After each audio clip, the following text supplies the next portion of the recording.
교육통입니다. 반갑습니다. 피아제의 인지발달 단계론, 전 단계들은 다른 강의에서 다루었고요. 여기에서는 3단계 구체적 조작기, 4단계 형식적 조작기를 다루겠습니다. 피아제 이론의 발달 단계를 보면요. 감각운동기, 전 조작기, 구체적 조작기, 그 다음에 형식적 조작기로 발달하게 되는데요. 그 중에서 전 조작기, 구체적 조작기, 형식적 조작기에 모두 조작이라는 단어가 들어가 있죠. 전 조작기는 조작하기 이전이라는 말이니까 조작을 아직 못한다는 뜻이고요. 구체적 조작기로 들어가면 조작을 할 수 있다는 뜻이 됩니다. 이 강의에서는 구체적 조작기하고 형식적 조작기를 다루니까요. 조작이 뭔지를 알게 될 것입니다. 발달 단계라는 것이요. 각각 질적으로 다르지만 연속적으로 발달하는 거죠. 다시 말하면 그 전 단계의 발달을 기초로 해서 다음 단계가 발달할 수 있다는 것이니까요. 구체적 조작기를 하려면 그 전 단계의 특징을 알아야 할 것입니다. 구체적 조작기의 전 단계는 전 조작기였잖아요. 전 조작기는 하위 두 단계로 나뉘었었죠. 전 개념적 단계, 직관적 사고 단계로요. 직접적으로는 구체적 조작기는 직관적 사고 단계하고 비교되는데요. 직관적 사고 단계의 사고의 특징은 뭐였냐면 한 가지는 중심화, 다른 한 가지는 직관적 사고였죠. 그리고 직관적 사고 때문에 보존 개념, 유목 포함, 서열화를 하지 못한다고 설명을 했었어요. 그러면 이제 질적으로 한 단계 더 발달한 구체적 조작기에서는요. 중심화에서 벗어나서 탈중심화가 특징이 되고요.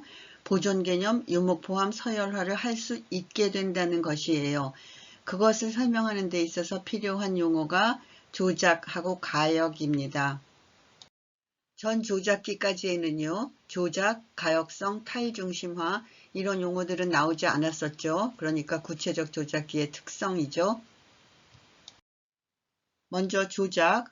조작은요. 피아제 이론에서 가장 핵심적인 용어라고 할 수 있는데요. 조작은 정신적 활동을 뜻합니다.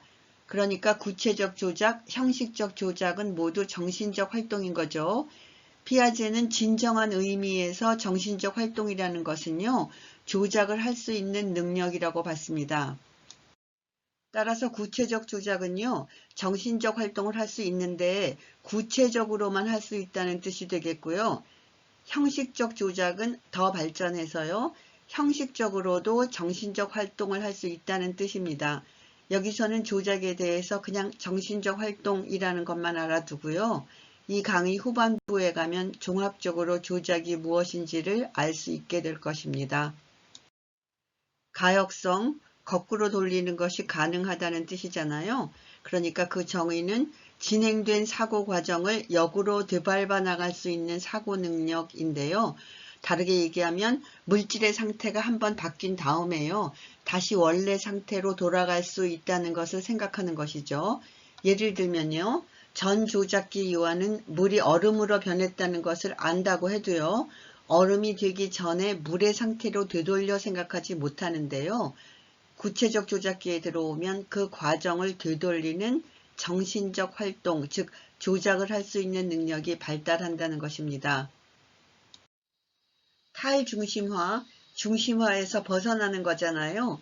중심화가 뭐였는지 혹시 기억나세요? 중심화는 제한된 정보에만 초점을 맞추는 경향이다. 더 쉽게 얘기하면 두 개 이상의 측면을 동시에 고려하지 못한다.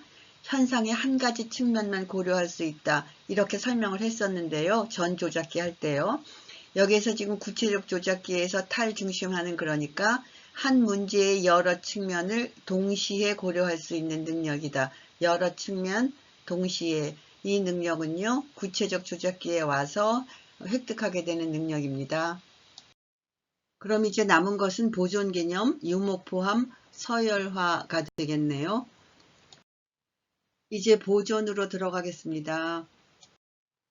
전 조작기 유아에게 말이죠. 수의 보존 과제 실험을 했었죠. 사탕 6개의 줄을 길게 하고 나서요. 두 줄의 사탕의 수가 같은가 아닌가 뭐 이런 실험이었는데요. 유아는 다르다고 대답했습니다. 중심화와 직관적 사고 때문에 수의 보존을 못한 것이었죠. 같은 과제를 구체적 조작기 어린이에게 내줬습니다. 구체적 조작기의 어린이는 말이죠. 사탕 한 줄에는 사탕이 촘촘하게 배열되었고요. 다른 한 줄은 더 길다는 걸 봤죠. 이 줄은 촘촘하구나, 저 줄은 더 길구나. 밀도와 길이라는 두 차원을 동시에 고려합니다. 다시 말하면요. 두 차원을 협응시키는 것이죠. 여기 협응이라는 단어 나왔네요. 그 결과, 생각을 하고 난 결과 사탕의 수는 같다고 답을 하는 거죠. 여기에서 우리가 알 수 있는 것은요. 구체적 조작기의 어린이는 여러 차원, 여러 측면을 동시에 고려할 수 있다는 것. 다시 말하면 타일중심화를 할 수 있고요. 또 추론도 했죠. 그래서 추론도 하는 등 정신적 활동을 할 수 있다는 것이죠. 조작이 정신적 활동이라고 앞에서 얘기했는데요. 여기에서 봤듯이 조작은 많은 사고 과정을 포함하는 것입니다. 양의 보존을 보겠습니다. 수의 보존을 방금 했는데요. 양의 보존을 또 하는 데는 이유가 있어요. 그건 뭐냐면 조작의 다른 특성을 설명하려는 거예요. 그리고 여기서요. 우리가 지금 구체적 조작기에서 조작을 할 수 있다는 것을 설명하는 중이라는 것 다시 한번 기억해 주세요. 이 그림을 한번 봐주세요. 여기 A하고 B 잔이 있죠. 모양도 같고요. 담겨있는 주스의 높이도 같습니다. 다시 말하면 주스의 양은 같죠. 실험 대상자가 보고 있는 가운데요. B잔의 주스를 밑이 넓은 D잔으로 붓습니다. 그러고서 물어보는 거죠. C잔의 주스와 D잔의 주스의 양은 같은가 다른가 하고요. 전 조작기의 유아는 말이죠. 직관적 사고를 하기 때문에 다르다고 답했죠. 다르게 보이잖아요. 구체적 조작기 어린이는요. 같다고 답합니다. 같다고 답할 수 있는 이유는 조작을 했기 때문이죠. 생각을 하는 겁니다. B에서 D로 부었지 D에서 B로 다시 부으면 추론을 해서요. C와 D는 같다. 뭐 답을요. B와 D는 같다 라고 해도 마찬가지죠. 여기에서요. 조작의 특성이 여러 가지 나타났는데요. 전 조작기 유아가 상태에 집중했다면 구체적 조작기 어린이는 변화에 집중한다는 것이고요. 다른 한 가지는요. 일어난 일을 거꾸로 되돌렸다는 것, 다시 말해서 가역을 할 수 있다는 것입니다. 물론 추론도 여기에는 포함되어 있고요. 보존에는요. 수, 길이, 액체량, 질량, 면적, 무게, 부피 같은 종류가 있는데요. 방금 설명한 수의 보존하고 양의 보존하고 같은 사고 패턴이에요. 그러니까 더 설명하지는 않겠습니다. 보존의 종류는 피아제의 전조작기 강의에 있으니까요. 필요하시면 찾아보세요. 이제 유목 포함입니다. 노란 장미 5송이 하고요. 빨간 장미 10송이를 보여주고 빨간색 장미가 더 많으냐 장미가 더 많으냐라고 묻습니다. 전 조작기 유아는요. 빨간색 장미가 더 많다고 답하는데 구체적 조작기 어린이는 장미가 더 많다고 합니다. 이제 유목 포함을 할 수 있게 되었기 때문인데요. 한번 볼까요? 구체적 조작기 어린이는요. 노란 장미도 빨간 장미도 장미다. 장미는 일반적 유목이고 빨간 노란 장미는 하위 유목이다. 하위 유목은 상위 유목에 포함된다. 이런 논리적 조작을 수행한 것입니다. 이번에는요. 계열화라고도 하는 서열화를 한번 보겠습니다. 길이가 다른 막대 여러 개를 주고 나서요. 짧은 것에서부터 긴 것 순으로 놓아보라고 하면요. 전 조작기 유아는 잘 하지 못했고요. 구체적 조작기 어린이는 할 수 있습니다. 구체적 조작기 어린이는요. 막대 여러 개를 눈으로 보고 있죠. 그런데 손으로 만져보지는 않고요. 높이만 가지고도 막대들을 크기 순으로 놓을 수 있습니다. A가 B보다 크고 B는 C보다 크면 A는 C보다 크다. 이런 식으로 조작을 하는 겁니다. 여기 잠깐만 봐주세요. 직접 눈으로 보았고 손으로 만져보지는 않았다. 그러고도 정신적으로 대상과의 관계를 조작할 수 있다는 뜻은요. 다시 손으로 만져보지 않았고 눈으로 보고, 이 말은요. 조작은 하지만 구체적인 것만 조작한다는 뜻이에요. 그러면 눈으로 보지도 않고 손으로 만져보지도 않고 할 수 있는 건 언제냐? 그건 형식적 조작을 할 수 있다는 뜻이거든요. 그러니까 이 다음 단계인 형식적 조작기에 가서 할 수 있습니다. 조작이란 무엇인가? 이 강의 앞에서요. 조작이 뭔지는 뒤에서 얘기한다고 했었습니다. 혹시 오래되어서 생각 안 나시는 건 아니죠? 조작이 뭔지는 한마디로 정의할 수 없을 정도로 매우 복잡해요. 그래서 조작의 특징 몇 가지를 볼 텐데요. 새로운 것이 아니고요. 아직까지 설명한 내용에 다 나온 것들을 한번 요약해 보는 것입니다. 조작의 특성, 첫째, 조작은 가역적이다. 조작은 어떤 형태의 보존이 일어나고 있다는 것을 가정한다. 이건 다 했던 거고요. 조작은 단독으로 존재하지 않는다. 이것 때문에 조작을 설명하는 게 어려워지는 건데요. 보존, 가역, 추론 등등이 복합적으로 들어있다는 뜻이에요. 넷째, 조작은 행동은 물론 사고에서도 수행될 수 있는 내면화된 것이다. 내면화됐다. 무슨 뜻이냐? 정신적, 심리적으로 마음속에 자리 잡았다는 뜻입니다. 조작을 한마디로 정의하기 어렵다고 했지만요. 그럼에도 불구하고요. 가역적 속성을 가진 정신적 활동이라고 정리해 보겠습니다. 구체적 조작기, 아직까지 한 거를요. 잠깐 요약해 볼게요. 이미 다 아시는 거예요. 첫째, 사고와 판단에 있어서 감각에 의존하는 정도가 상대적으로 약해진다. 비록 구체적 사물에 한정되기는 하지만 논리적 사고를 할 수 있게 된다. 셋째, 가역적 사고를 할 수 있고 보존 개념이 형성된다. 넷째, 자기중심성에서 벗어나서 조망이 여러 개가 있다는 것을 알게 되고 다른 사람의 입장도 알게 된다. 즉 객관적으로 사고할 수 있다는 뜻입니다. 정리되셨죠? 이제 드디어 형식적 조작기에 도달했습니다. 피아제 인지발달 4단계 중에서 마지막 단계죠. 연령은 그다지 중요하지 않지만요. 대체로 11살에서 12살 정도부터 15살, 16살 청소년기가 이 시기에 해당되죠. 형식적 조작을 할 수 있다는 건 뭐냐? 그것은 가설연역적 사고를 할 수 있다는 뜻입니다. 그것도 뭔데? 보면 문제를 해결할 때 말이죠. 가설을 설정하고요. 검증을 하고요. 이 모든 걸 또 체계적으로 거쳐서 결론을 도출하는 사고입니다. 가설연역적 사고의 특성은요. 대체로 3가지 정도로 정리해 볼 수 있는데요. 첫째는 가능성에 대하여 사고할 수 있다는 것입니다. 사고의 방향이요. 가능한 것으로부터 경험적 실제로 진전할 수 있다는 거죠.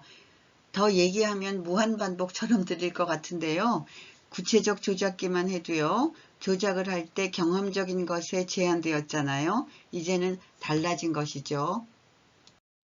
둘째, 여러 명제 간의 논리적 추론을 하는 명제적 사고를 할 수 있다는 것입니다. 예를 들면요. A인 동시에 B다. A지만 B는 아니다. A도 아니고 B도 아니다. 이런 3개의 명제가 주어지면요. 이 명제들을 바탕으로 해서요. 가설을 설정하고 논리적으로 추론해가는 능력이 발달한다는 것입니다. 가설 연역적 사고의 3번째 특징은요. 추상적이고 융통성 있는 사고를 할 수 있다는 건데요. 만약 눈을 하나 더 가질 수 있다면 어디에다 가지고 싶은지 한번 그려보라고 했답니다. 그랬더니 구체적 조작기의 어린이는요. 실제로 있는 2 눈 사이에 그려 넣었고요. 형식적 조작기의 청소년들은 머리끝이나 손가락 끝에 그려 넣을 수 있다고 합니다. 눈이 손끝에 하나 더 있으면요. 두루두루 볼 수 있고요. 또 뭐 구석구석 볼 수 있으니까 좋기는 하겠네요. 이렇게 해서요. 다양한 변인들을 고려하면서 합리적이고 논리적인 결론 또는 해법을 도출해낼 수 있는 데까지 왔습니다. 그래, 여기까지 왔다. 그래서 뭐? 이런 여러 능력들을 얻게 되면요. 실제로 어떤 데 도움이 될까요? 우리는 참 많은 문제들을 해결하면서 살아갑니다. 성인이 해결해야 될 문제들은요. 어린이가 해결해야 되는 문제보다 매우 복잡하죠. 미래 직업을 생각할 때도요. 어릴 때는 여러 가지 요인들을 생각할 수 없죠. 그래서 매우 단순하게 생각합니다.